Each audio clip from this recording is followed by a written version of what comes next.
What's up, golf addicts? DB here. We're about to get into an interview with Erik van Rooyen. It was pretty cool. The guy's a really cool guy. We tried to draw a lot of interesting stuff out of him. We talked about obviously smashing a tee marker at Kiawah. We talked about that. Okay, we got Erik's recovered now. He's a good dude. We talked about a caddy quandary at the RBC Heritage. We talked about LIV. He gave some really candid thoughts on LIV. Where he thought we would have to go to see this thing kind of work out as a win-win for everybody, including us fans. We talked about fist fights and rock concerts. We talked about a celebrity crush, an old flame celebrity crush, an encounter with a cobra down there in South Africa. My God. We talked about if he was going to assemble a PGA Tour band, who would be in the band. We had a good time. We talked about PGA Tour fashion. Erik's a great guy. Thank you for checking out the podcast here, the interview with Erik. Give it a like, a thumbs up, subscribe to the channel if you haven't already. Comment maybe your favorite part about the interview and maybe what other PGA Tour pros you'd love to see us have on the podcast. We always like to draw out something a little unique when we have these guys on. So thanks for watching. Click the like button. And without further ado, here's Erik van Rooyen. All right, we got EVR in the house on the Tour Junkies podcast. Pleasure to have Erik on. He's been a great dude to make this happen through some technical difficulties, as we like to call it here on the Tour Junkies Right. podcast. But coming all the way from Johannesburg, South Africa, Erik, thanks for coming on the podcast, buddy. Absolute pleasure, dude. And yeah, we've had some technical difficulties, so I'm glad to make it this time. Yeah, so we're gonna have some fun with you today, but I Cool. think to start off, we want to know, like, we want to familiarize, first of all, listeners or viewers that may not be as familiar with EVR, with your game, like maybe the state of your game now. I know you've been battling some injury, but also like describing your game in general, obviously when you're healthy, kind of the things that you feel like you're best at, the things you feel like you could use some work on. Just familiarize us a little bit with. For those who don't know, I've taken some time off. Hurt my neck at the Open Championship on the Monday, and by Wednesday I was hitting an 8-iron like maybe 80 yards in the air. Couldn't turn left, so I essentially couldn't make a backswing. So that was pretty disappointing, being the Open, the 150th at St Andrews and whatnot. So, but this has kind of been happening the last 18 months to 2 years with me, where I've had a low back issue or a neck issue, and I finally decided to kind of draw the line and take some time off. So I'm home in South Africa.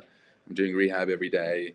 I finally started putting on Monday of this week. Felt really weird, but it's been a lot of fun. So started putting this week. I'll probably start chipping again next week and slowly build up to the driver in the next month or so. So that's the current state of my game. Did you have to have like a surgery or anything, or what? What was no? Luckily, no surgery, but there's some minor spinal issues and some muscle spasms that went on. So nothing too serious, but time off was recommended. So so I'm home. What I like about my game, I think if I look at my career, my game's always sort of been built around my ball striking. I've always felt like I'm a good driver of the ball, a good iron player. When I putt well, are the weeks that I contend or win. So that's something that we've certainly sort of focused on, short game, everything from 125 yards and in. I just recently started working with John Graham, the putting coach at the Scottish Open. Obviously, that was kind of short-lived with me withdrawing at the Open Championship a week after. So, but John's a great guy, and I feel like we'll do some fun stuff together. So, like I said, the weeks that I putt well, chip well, are the weeks that I feel like I play my best golf. Yeah, I mean, you're definitely one of the one of the top ball strikers that we see when you're on, right, and you're in form. Obviously, winning the Barracuda, contending at a lot of tough golf courses as well. So you talk about John Graham. Did you work with a putting coach before that? I've always been curious, like putting coaches, because like we're always diving into stats and running models, and we feel like we understand some of these things, and we definitely know the players who, man, are great ball strikers, but dang, if they could just make some putts, right? We know a lot of those guys, and you always go like, how are you not like sleeping on Brad Faxon's front porch right now? What is happening? What do we got to do? Like, so how does that work for you? The whole putting coach thing. It's an interesting thing. Yeah, I've actually seen Brad. I spent a day with Brad, and obviously searching for whether not an answer per se, because I don't necessarily think there's like someone's going to have this magic wand and now I'm going to be the world's best putter, but Yeah. searching for someone that I kind of click with. And I worked with a lady when I was predominantly playing European Tour. Her name is Cheryl Calder, and Ernie worked with her when he won his last British Open. And she's not really putting coach per se. She kind of how to explain it, but she works with sort of hand-eye coordination. She worked with our national rugby team for a few years as well. So I thought, okay, Ernie went to see her. Let's give that a go. And I putted great. I was top 10 in putting on the European Tour. We had a bit of a clash in personalities, and that's why that relationship came to an end. But up until now, I haven't worked with anyone. It's just been my coach and I, and we've kind of done it ourselves. And for the last 2 years, that's certainly an area where I feel like, damn, if I can just, I don't need to be Jordan Spieth back in 2017, but if I can be consistently sort of top 50 best putter on tour, I'll certainly feel like I'll contend a lot more. Yeah. Who are some of the guys John Graham either works with now or has worked with in the past that we might know? I worked with JT. I worked with Danny Willett. I don't know if they're still working together. But he's kind of like a 5 guys. known putting guru or something. Is that his deal? Yeah, he just does putting. And he works with Gary Kiawah now, the young South African, full time.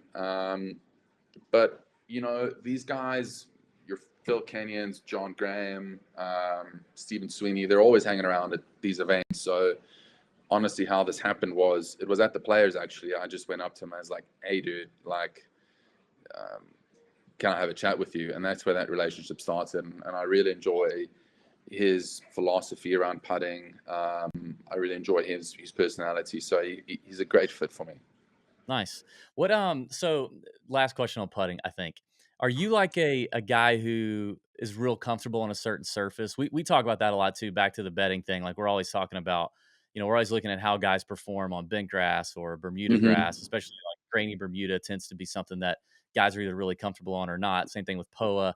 The Right. South Africans, like I don't really know what kind of grasses, or I guess you guys do a lot of, I don't know if it's fescue or kikuyu over there or whatever it is, Oh, but are you yeah, like a yeah. grass guy? Are you a grass guy? Like are you So if more you comfortable on certain think, surfaces?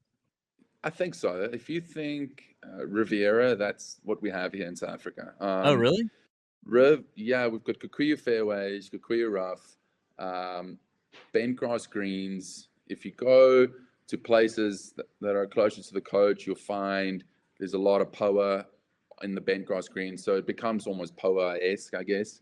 Mhm. Um, but really no Bermuda. So when I first came to the States back in the college days, like I struggled. I even feel like now, like I'm a member at Bears Club and it's not very grainy. Um, but I still find Bears Club really tough to read. I struggle to putt out there. Yeah, So it's definitely something that, being, predominantly playing in the US now, it's something I've gotten better with, but it's, yeah. yeah, that's probably the toughest one for me. And the chipping too, like, I mean, chipping off Yeah. Bermuda, and I've grown up on Bermuda my whole life. I'm obviously no freaking pro, but I hate chipping off of it even today. Like, at my own home club, going and chipping off of it sometimes when it's really tight and it's grainy, Into the it grain, it's it death. can be tough, dude. Yeah, Uh, yeah, so absolutely. It's hard, and I've had to kind of get creative with some shots, especially into the grain. yeah, It's the toughest one to chip off of for sure. yeah. So talk about the hard golf course thing for you. Clearly you've had some good performances in majors, some WGC events. You seem to like these tough golf courses. Why do Mhm. guys like you or other guys? I would say the same thing. Uh, the guy who's hot right now is Willie Z. Like Will Zalatoris has tended to Yeah, do really well in these tougher golf courses, but the birdie fests, it's like where he doesn't quite pop I as much. Like, think why do you think that is?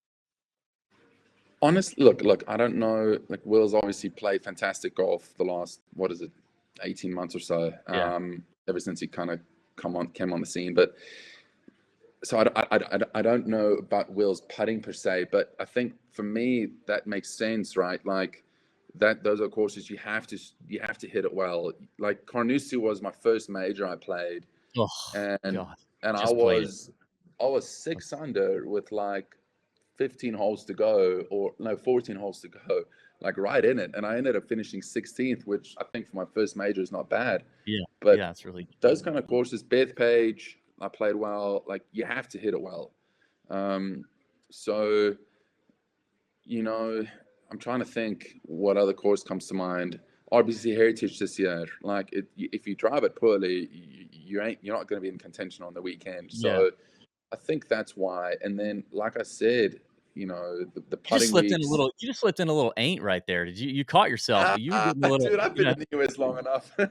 yeah, you're talking to this I'm just trying. Augusta, Georgia boy. I'm trying to cater to the crowd, right? You caught yourself. But I heard it. I heard it. It's all right. Yeah. So So Heritage is I think, one. Yeah. yeah, I think that's why. I think that's why. Yeah. That makes sense. I mean, we talk about it a lot, but we have our own pontifications about it. But whenever we get a pro on, we always like to ask you guys to see Yeah, if we're yeah. idiots. Um, by the way, you talked about college. Like, how the hell did you end up at Minnesota? I You know, knew this was coming. I knew this the was South coming. African. did you Yeah, did you get no shit. recruited by like a top southeastern school and you saw the Bermuda and you were like, I gotta get I'm my ass out up of here. north? Yeah, Midwest, here I come. No, dude, I didn't have that great of like an amateur career. Like you look, like if you look at Dylan Fratelli, guy won World Juniors, and had offers coming, out of his ears like everywhere. And I played well. I got like what we call national colors, where you represent your national amateur team. When I was like 17, but I was like, call it like 4th or 5th ranked amateur in South Africa. So um, anyway, I got offers from Kennesaw State. I got Oh, offers from Liberty and Minnesota, and clicked with the coach when I was there. They were ranked top 25 in the country. So it's kind of like an Illinois kind of story, like they were ranked really good, and I decided to go there. And we fell apart after that. Like Minnesota hasn't really been, that they haven't played great since. But I loved it, man. I loved my 4 years there. So would I recommend it for everyone? Well, coming from South Africa and playing in snow, yeah. you've got to like the coaches, and Yeah. you've got to be okay with playing indoors. So, but I loved it. Look, man, I didn't realize you and I had an offer from Liberty University in common. I had a baseball offer from Liberty back in the Oh day. shit! How old are you? I'm 38. I'll be 39 in December, so I'm Okay, so older. I'm 32 now, so you would have been there just before me. But yeah, I Yeah, went and toured the place, and nice yeah, campus. exactly. Interesting. All right, so that's how you wound up at Minnesota. Yeah, So, now I think we talked about this before, but I need to make sure I hear the answer. So, I know you played a hoopy and you went on a guys trip with a hoopy, but was your yeah. favorite thing about a hoopy the fact that you didn't have tee markers there that you had to worry about or your friends had to worry about? Oh man, look, Nobody had to the keep their head on a swivel. Nobody had to keep their head on a yeah, swivel when Erik we wasn't were playing well. we were we were 8 guys. Some of my best friends from college, obviously, and went to a hoopy, and yeah, the team market thing obviously got brought up. Um, but a hoopy Did has you been when you amazing. pulled up, did you ask, did the pro shop ta remove them because they knew you were Did they, coming? You right? know? Did they do this on purpose? No. That would've been sick though if they No, had. I think my team marker days are behind me, to be honest. It's kind of like a one and done thing, and that's it. Nice, nice, Yeah, good. yeah. Oh, Hoopie's sick though. I It know. is unreal. It's It's a good unreal. time. We had an absolute blast. We were there for 2 nights and just absolutely loved it.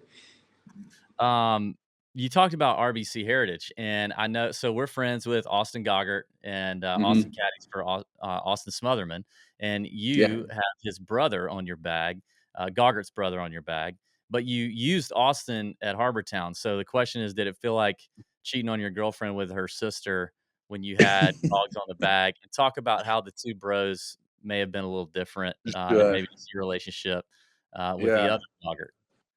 So yeah. So obviously, I met Austin the first year. I think was my senior year, and we played regionals at Michigan together. So that's when I met Austin, and the whole Gargard clan. And Feely had to think, yeah, it was that week. Yeah, his wife was expecting that week, and so that's why he went home and got Austin in the bag. And definitely different. You know, two different personalities. Feely's the kind of guy that always is like pedal down, you know, and full steam ahead. Austin, I think that week was perhaps a bit more of a planner. Cautious isn't that I want to use, but definitely more thinking goes into the process. And it felt weird. Like I was like up until that point, I didn't play that great. You know, I just missed the cut at Augusta, and all of a sudden I swapped brothers and I almost win the damn thing. Yeah, yeah. Dude, I mean, at some point, does that cross your mind, like, on the weekend, Yeah, at some point, are you thinking, like, "What do I do if I win? Like, how's Feely 100%. gonna?" It crossed my mind, dude. I was like, what's Feely gonna think? Like, Did you talk to Austin about it at all? Like, did not at all. No, not at you all. just were No, like, never. "That would be I awkward." kept that all to myself secretly. I was like, shit, like if we win this event, like what am I gonna do? 'Cause Austin was So kinda bouncing around back, like, he didn't quite have a full-time bag at that point either, so, like, exactly. he was definitely Exactly. shopping. It was in between, and we finished top 10 in the end. And I mean, he cried on the green, and I think it's just because like he was bouncing around different Yeah, players, and he yeah, maybe wasn't having the best year. But um, it was a cool moment knowing Austin yeah, as that's well as I awesome. do, and then playing so well. Yeah. He's such a good dude. Did he, did Feely, like, tell him he had to break him off a little piece of the winning check from Honestly, not that I know of. We'll ask Go we'll ask Gogger. Yeah, God, yeah, dude, that would exactly. just been to see you guys would have won, man. The chaos around that would have been fun to Yeah, watch. it would have been funny. Are you and Feely, like, kind of, or maybe you and your coach or whatever, are you guys kinda analytical, like, stats guys? Are you looking at your stats, or do you have people that evaluate those things for you? Yeah, I'm thinking about this because Austin Gogger is kind of a data nerd, and, like, from time to time, we'll communicate with him about things that we find about a golf course or trends that we know about right. golf that have been on the tour for a minute. Or do you guys look into that, or not really? So I've got someone that I work with, but Feely and it's between Feely and my coach. They mostly look at it, and so um, I don't. It's not that I stray away from it, but if I my personality is such that if I'm going to dive into it, like I'm going all the way down the rabbit hole, and so it's better for me to kind of sit back and have them look at it. And if there's something that needs attention, then obviously the three of us will sit down and be like, okay, look, we need to nudge it here, we need to nudge it there. And that's a good thing. I obviously have a general idea of where my game's great and what's Yeah. sharp and whatnot, but if I think I'll leave that to them, and they'll come to me if something's needed. But, like, explain to me a little run like this. So in 2021, in May, okay? Well, let's start in April. In April in 2021, you finished 14th at the Valero. Good Okay. showing, right? And then you Hmm. go miscut, miscut, miscut, miscut, and then you finish 10th at the Palmetto at Congaree, and then you go miscut, Hmm. miscut. How does that? Because, like, stuff like that for us handicappers will drive us nuts, because, Well, dude, it you fucking know drives me nuts. I'm sure it does, yeah. And, like, I'm thinking about, like, Sepp Straka last week. Like, we love Sepp. We've hung out with Sepp before. Great dude, Georgia Yeah, Bulldog. Obviously, we love that. right. But, like, I was, like, banging my head against the wall last week watching that playoff with him going, "Where the hell did this come from, dude? Like, how do you go Yeah, from so many missed cuts to he damn near, I mean, he was a shot away from winning that thing, right? Like, right, how does that right. how does that happen? I mean, I know it's golf, but Um, you remember that stretch that I was talking about with you? oh, Do you remember it? I know exactly what you're talking about, and then obviously come was that Kiawah or was Kiawah the year before? I'm trying to No, think. no, that would have been Kiawah, yeah, Well, and then Kiawah happens and shit yeah, hits the fan. yeah, Dude, I don't know. There's a lot of different factors that could play into it. Last year was my first sort of official year on the PGA Tour with a full card. Yep. I think I added a shit ton of pressure on myself to perform. I played well in Europe, really well, and then there was this expectation to come on the PGA Tour and do the same thing. And when you don't, it's disappointing. You add pressure. You playing against the best players in the world. You feel like you could potentially be one of them. Yep. And then missed cuts happen, man, and it gets tricky. So I think that the top 10 at Congaree proved that sort of my game was fine. There was nothing wrong there. It was just trying to put all the different puzzle pieces together. And Kiawah was, hindsight, the best thing that happened to me. The best thing. I mean, looking back, coming off all those missed cuts, and then on like 14, 3-putting from 10 feet, and 15, snap hooking it like I did when I was 10 years old, and like 3-putting the next par 5, and then the par 3 happens on 17, and I'm just like, fuck this. Yeah. And I'm not proud of it, but in Yeah. hindsight, I was like, that's where the switch happened. I started working with a guy named Duncan McCarthy, who's a sports psych, soon after, and 2 weeks after I started working with him, I went Barracuda. So it's hard to pinpoint. People want to be like, oh, it's my putting, or oh, it's my driving, or everything was fine. I just wasn't getting it done. And that's golf. Yeah. Yep. You're right. It's hashtag golf. Yeah. So, all right. So obviously, the big stuff going on in the golf world that has everything to do with LIV. I mean, even since you and I tried to do this a week ago, no shit, lots has happened. I feel like I don't even know if I can remember everything that's happened in just a week. Yeah. But I guess just overall your thoughts, what has to happen? The question I like to ask is,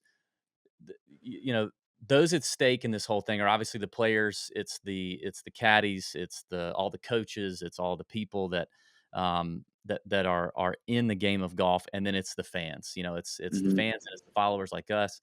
And the question is, like, what scenario do you think has to happen for all of those people to feel like we're winning? Because what I've talked about on our show a number of times in other interviews is the thing that I fear the most is this super fragmented system Yeah. where That's sad. the two don't meet or Yeah. rarely meet, maybe maybe at majors, maybe not. Like, Right. what do you think has to happen for us all to come out winning? I think, first of all, LIV has been good for the game, even though right now there's so much turmoil going on. I mean, PGA Tour purchases have gone up. It's always good to have a bit of competition, but there's so much turmoil right now. Patrick Reed doing what he just did with Brandon Chambly. I think that says more about Patrick than about the whole Chambly thing. That's my opinion. But eventually, I don't see this going on the way it's going on at the moment. I think, look, I obviously don't know what was said about that secret meeting that was held last night. Did you get a Zoom invite into that? Just swooping in, and what's that? Did you get a Zoom invite to that? And then did you have technical difficulties getting into that Zoom meeting? I'm not quite high profile enough, it seems. So, but that's fine. It'll come. It's I think eventually, look, strong rumors, Cam's going. There's the Decky's had a massive offer. Cam Young seems like he's going. Like, if they get these prominent players, they've got some leverage, and I think eventually they're going to have to come to some sort of compromise, because the majors want these players to play. Like, it's kind of weird. Imagine you've got 30 of the top players in the world playing LIV, but they can't play the Masters, and you win the green jacket. It's like, yeah, but did you really beat the best players in the world? It's like, no. So and it's, the majors have got till April to really make a decision, or to see what happens in this whole situation. So I think eventually, there will be some sort of compromise. I mean, you've had a Masters invite before, so I was talking about this the other day. I mean, the Masters invites go out in like December, don't they? December, January? The first batch goes out December, yeah. So, I mean, if we don't hear anything from Augusta National That's a before good then, point. That's a good point. you know, will we know Like, based on who's not, putting their invite on their Instagram feed? I don't know. yeah, yeah. Look, like obviously they can't keep people that are majors out. Like they can't keep Cameron Smith out. Like there's no way. But then again, they can do whatever the hell they want. I So was just about to say, Eric, I think they can. Like, they this is the can. exact They can. conversation I was having the other day, is saying, like, the Masters is still the only event, I think, that has full autonomy, and they can Right. change the rules. They can move the boundary. They can change the rules however and whenever they want to. Yeah. Yeah. And I We'll whether see. that's good or bad, I don't know. But I mean, I live Right. just a few miles from the place, and I have heard nothing. And I know people that work over there. I don't know any members personally. Well, I know a couple, but not Yeah. that way. I know Yeah. caddies. I know landscaping people. And I've heard there's not a rumor to be heard in all of Augusta Yeah. about what Um, they're gonna do. I So think Yeah, I think Liv wants to be legitimate, like they want to be a sanctioned tour. I yeah, don't know if Greg necessarily wants to have a compromise with the PGA Tour. He seems to be pretty ego driven and wants to be, king of the hill. So we'll see how this plays out. you think Tiger's gonna be the commissioner? Ah, no, I don't think so. That's But dude, he's pretty much the de facto like all right. commissioner. He runs the Oh, you know place. what? All right, so let's get into some fun stuff here, Eric. Cool. And listen, I will say this: you, if there's not a great answer to the question, we can move on. You can pass. Okay, that's Cool. that's. But don't be a wimp and wimp out on some of these questions. You got it. All right. Um, have you ever been in a fist fight? Yes. You have. We don't Sunday get school. many of those. Sunday I was a school? dude, I was 12. I was 12 years old at Sunday school. We were like a Sunday school camp, like a church camp. Yeah. And there were a bunch of 13-year-old kids living like in the room next door. And we were yapping each other and a little fight broke out. And the one kid punched my buddy. Oh, sorry, he pushed my buddy. I punched him and he knocked me back. And I had this massive freaking goon on my eye the rest of the weekend. So yeah. That's the only one. That's Look, the look, last look, one. like that's you're 12 years old, but Yeah. Yeah. I've been in one sort of mini bar fight here in South Africa. It was actually on summer holiday, and it's winter in SA at that time. So went to like the local pub, and we were playing pool against some guys. They weren't happy, and fight broke out. I got smacked in the face. Another guy got smacked in the face. So it ended pretty abruptly, thank goodness. So, but I'm no badass like Street Fighter dude. I did figure with, I mean, I've been to South Africa. We talked about that last week. I figured, the South Africans, I don't know, you guys kind of have this aura about you. That's like a little rough and tumble, So I figured you It probably been depends. It depends where you go, like in town. yeah. There's places I definitely avoid. Yeah, I got you. All right. So if there was any celebrity that you could punch in the face, celebrity, musician, politician, whatever, if there was anybody that you could punch in the face with no consequence, who would it be? I think there is an answer, but let's skip to the next. I want to that one brew just a little bit. All right. You're a big music guy. I know you I, get I asked want a I lot. want I want to avoid politicians. I think on that one. Yeah, let's avoid that. You're a big music guy. I know there's a ton of content out there about you and your love of music. And I watched a great video that Scratch did with you, and they took you to Hmm. the was it the Fender uh, manufacturing plant. Yeah, that Bender, was yeah. sick. Um, so greatest concert that you've ever attended? Foo Fighters at the Olympic Stadium in 2019. You're just the biggest Foo Fighters guy. What Dude, about I'm mad. Yeah. what was the first concert you remember ever going to? I was a kid, maybe 16 years old in South Africa, small local band, but very rowdy, like fast rock and roll kind of stuff. Nice. Maybe, maybe 800 people, something like that. So nothing like Foo Fighters. So you're all right. So you said you're like 7 years younger than me. I'm trying to think of some of I'm picturing the genre that you and I both or the musical styles you and I both grew up Sure. watching. Um, So what about the last concert you've attended? Biffy Clyro in New York Who? City. Dude. Okay, a band called Biffy Clyro. It's a Scottish band. No idea. They are like, okay, what's so weird is the US is like their smallest market. They play stadiums all over the world, like from Japan to Germany, called Biffy Clyro. And I saw them in New York, like they play stadiums overseas and they come to the US and it's like 1,000 people that they play to. It's bizarre. Huh. But I saw them in New York City the weekend after RBC Heritage, actually. Interesting. I'll look them up. What about Yeah, if you could assemble the greatest, like the best 3 bands right now that could go on tour, put it together, who would it be? like alive right now. Yeah, yeah, let's go live. Yeah, Muse, Muse is good. Biffy Clyro, because I love them. I can't say Foo Fighters because Taylor Hawkins has passed away. Yeah. Um, Justin Bieber? nah. Kings of Leon. We'll throw Kings of Leon in Oh, there. yeah, I don't they're know if good. they're the biggest, but I love Kings of Leon. I So like those there you guys. go.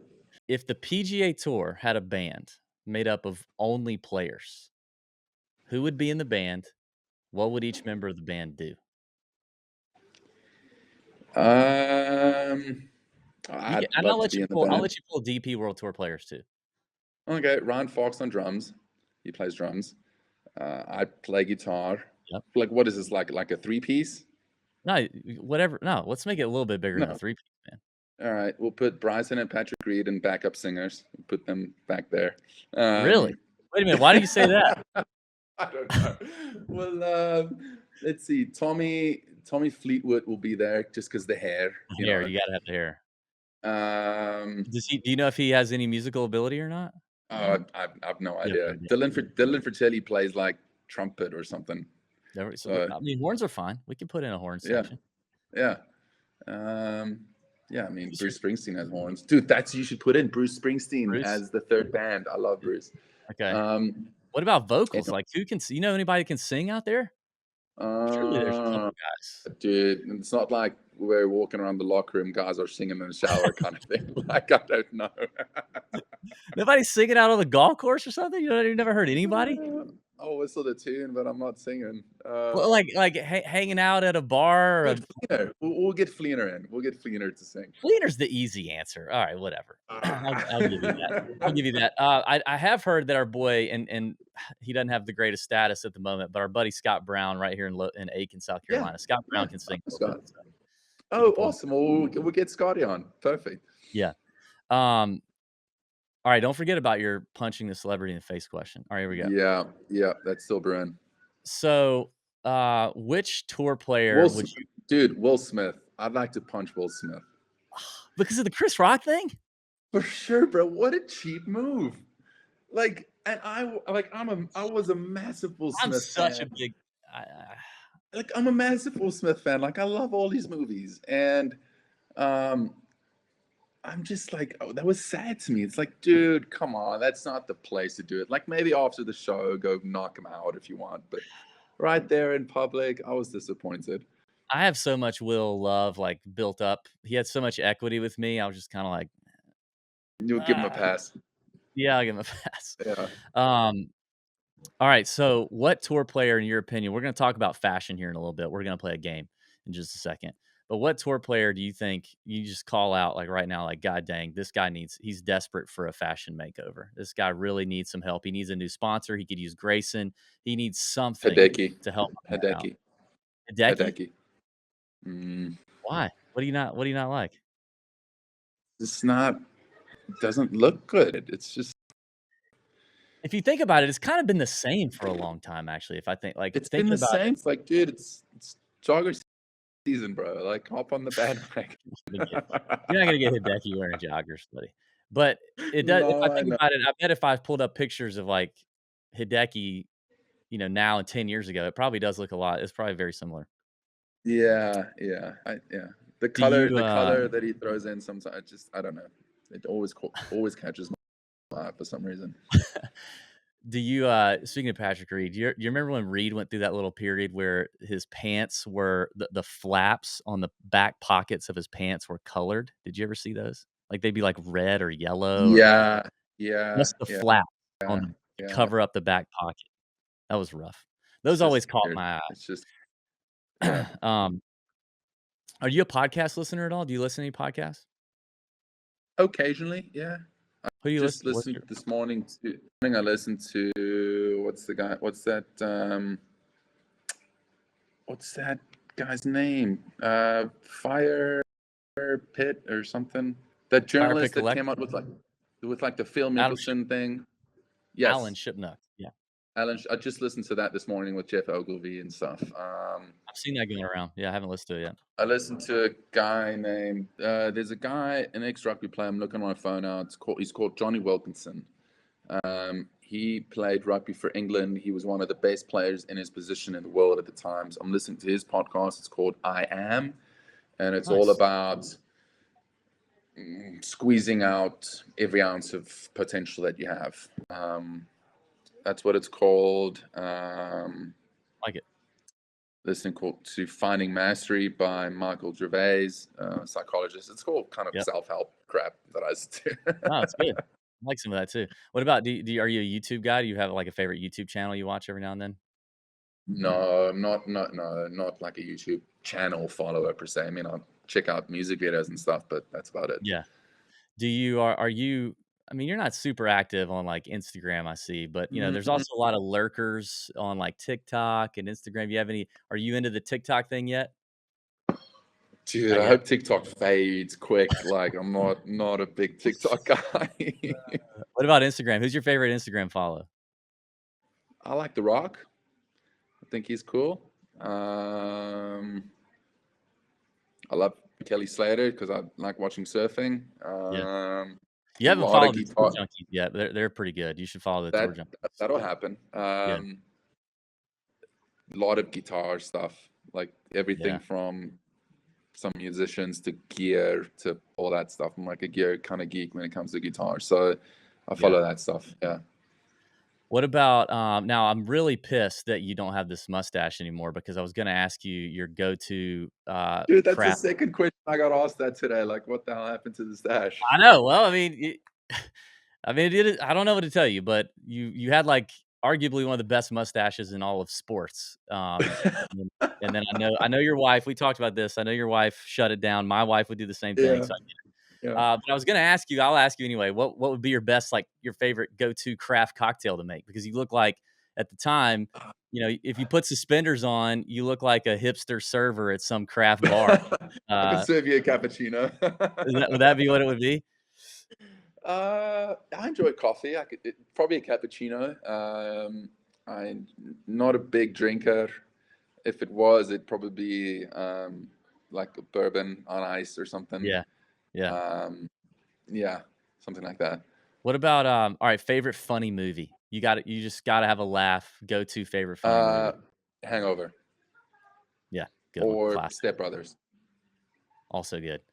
Yeah. Are you at all now, obviously, you're not allowed to gamble on the PGA Tour, but gambling is legal in a lot of places. Are you a gambler? Are you a Mhm. casino guy? Anything like that? No. Was it Vegas? I'm trying to think when we played Vegas. Was it last year or whatever? Was like probably only like the fifth time I've been in the casino, and Feely is a big gambler. I'd say I'd leave the gambling up to him. Yeah, yeah. All right, what about a couple more quick ones here, and then we'll wrap it up. Celebrity hall pass. Jennifer Aniston. Dang, you still got it for the old Jennifer Aniston, huh? Dude, yeah, The there's old something planes about die hard, her. I get it. And we've been watching some old Friends reruns and stuff. And yeah, I know it's not like 1990 anymore, but she had No, it. dude, I get it. You may be a little on the edge of being too young for this, but I mean, I was a huge Saved by the Bell guy, and, like, Kelly Oh, Kapowski, sure. Tiffany Yeah. Amber Thiessen, like, I I don't even know what she looks like now, but it probably, it wouldn't matter. Like, there's Back just in the day, it something. doesn't matter. It's what Yeah, matters is what's up in here. that's right. Um, okay, any close encounters, you're in Africa, man, you're in South Africa. any close encounters with or scary encounters with any members of the Big Five? And if the people don't know, the Big Five Ooh. would be the 5 Um, deadliest animals in South Africa. in yeah, In Af no, nothing super scary, but it could have been scary. Like we were in the Kruger National Park, and there was a leopard in the tree, and there's like 10 vehicles watching this leopard, and we're all our attention's kind of over there. And my dad's like, holy shit, roll up the windows. And out comes like lioness with like 3 pups, and they walk right by our car. And I mean, I remember looking at these things, I dude, and they're big. They're Yeah, very big. that's Um, yeah. Well, yeah, I've been in Kruger, and we were yeah, also, like, parked on the side of on the road looking at a leopard in a tree just like that. yes. The lion thing didn't happen. What about any, like I mean, dude, I'm, like, deathly afraid of snakes. Any, like and I just feel like Yeah. in South Africa and Africa in general, there's just deadly snakes that We, wanna kill me everywhere. Any snake I encounters? was, yeah, I was maybe 18, I think. And my mom's sitting outside on the porch, like having a coffee, minding her own business. I think she might have been knitting something or whatever she was doing. And I look out through the window, and there's a Cape Cobra, and it was a baby. So it was maybe, let's say, 2 3 long, to maybe 3 feet long. And the babies are the most aggressive. And I see this thing standing up like this, and I'm like, Mom, like, you got to move. And she got out of there. I think we called like the local authorities, and they come and caught the thing and took it away. But other than that, nothing crazy. But that You was never that had was anything in gnarly. your house, right? Like, you never had a snake in your house or anything? No, nothing in our house. Like I hate spiders. I hate spiders. So we've got some spiders every now and then, but nothing like a Yeah. snake or anything. No. Ugh. Alright, good. Alright, so we're gonna end it on this. You're a big fashion guy. You look great out there, Erik. You know, I mean, me and Pat talk about it all the time. I'm the more fashion conscious one. I'm wearing my Grayson joggers. Let's go, dude. Me too. Wearing my Grayson joggers just for you. And Pat was still rocking pleats when I met him. At least got him out of those for now. But I wanna pull up a few images, maybe golf fashion. Just have you break it down for me. Like, let me know. Is Cool. this something you feel like you would do? Is this something you think could work out on tour? Is it not? And actually, I Okay. did this while we were talking. I actually want to pull this up because I saw this yesterday, and I was like, "What is Tiger doing?" Did you see this? Oh yeah. Tiger, Was what? that yesterday with the I feel meet like before the meeting? it just looks like he's straight out of American Eagle in like 1999. I don't know. Yeah, that dude, but that's Tiger though. Like he never wears like the best fitting jeans, and but then Yeah, again, it's dude, like if I was Tiger, I would give zero shits. Like I would not care, you know? that's true. All right, let's pull this up. And, so Macklemore has got his new line, I Yeah, think I it's like the that stuff. I think Bogey it's cool. Boys. I love it. You down with that? Like, I mean, this is Um, this is throwing it back to, like, 60s and 70s, like the no belt yeah, loops, no but belt.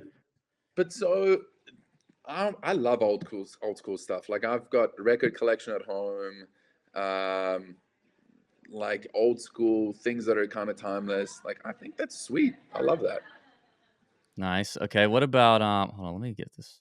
Yeah, let's do that. What about this right here? Oh, shit, hang on. Alright, so this is do you think this Uh, could it ever make a comeback? Because, at the 70s and 60s I'm no, just saying, like, this is 90s. Look at that sweater vest on Tiger. like, dude, and like the look how big that shirt is. Again, that's the last thing I want to do is diss Tiger with anything. But come on, like you can do better than that. That sweater vest to me I'm was not a big, I'm not a big fan of the bag kind of stuff. well, clearly, yeah, we know that. I mean, but Yeah. do you think there'll ever be a day where it comes back around? Do you think it will actually come back around? Well, everything has kind of worked that way, right? My wife's like big into fashion. She started retail merchandising back in college, and all she follows is like fashion bloggers and Yeah. crap like that. Yeah, dude, everything kind of comes back around, I guess. All right, here we go, 2 more.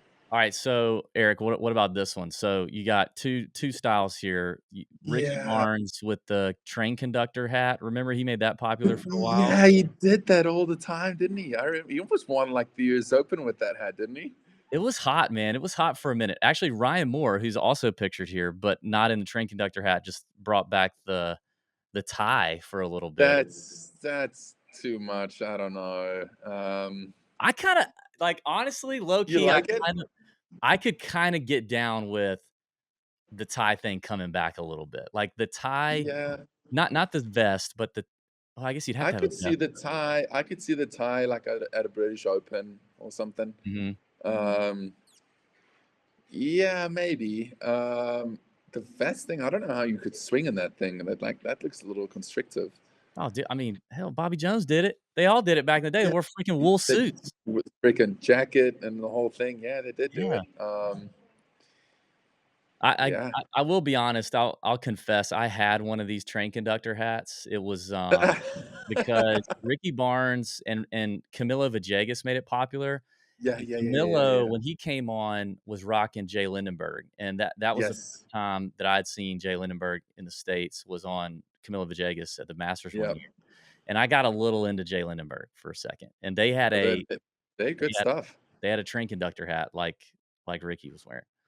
All right, and then last one. Let me know if you ever think anything like this is ever gonna come back to the tour. You got Ricky rocking the Ooh. orange head to Still, toe. like that's obviously OSU, right? Like, um, Yeah, it's his college colors. yeah, I think Rick pulls it off. I think he pull. I don't know. It'd be weird if someone else goes full orange. I think Well, what about he any color? I mean, do you just see anybody out there on tour like rocking a full, like looking like a highlighter from head to toe? no. Like imagine like a lime green. Like that would just be weird. Like that Yeah, would be like a no go. yeah. Rory Sabatini's been rocking some bright outfits. Savs is doing his Oh, thing right now. yeah, he's on his own path, isn't he? Yeah. Um, so, but I don't mind that with Rick. I think he pulls it off. Yep. Listen, man, EVR, we appreciate it. We appreciate your time. Wish you the best of luck getting back healthy, That dude. getting out on tour. Do you have any idea your timetable or like what are you trying? What's your goal? Yeah, mid-October is kind of our tentative deadline. I'll start up with Andalusia Masters. So I'll play 2 European Tour events in a row, and then let's check what's on the schedule. And then I'll do like Mayakoba, Houston Open, RSM in the fall. Oh, cool. We'll be That's at the the plan. RSM. We'll be at That's the the plan. RSM. We'll Yeah. have to connect. All right, Would man. love that. Love that. Dude, thank you. And I apologize for all the technical issues we ran into, but this has Listen, been dude. awesome.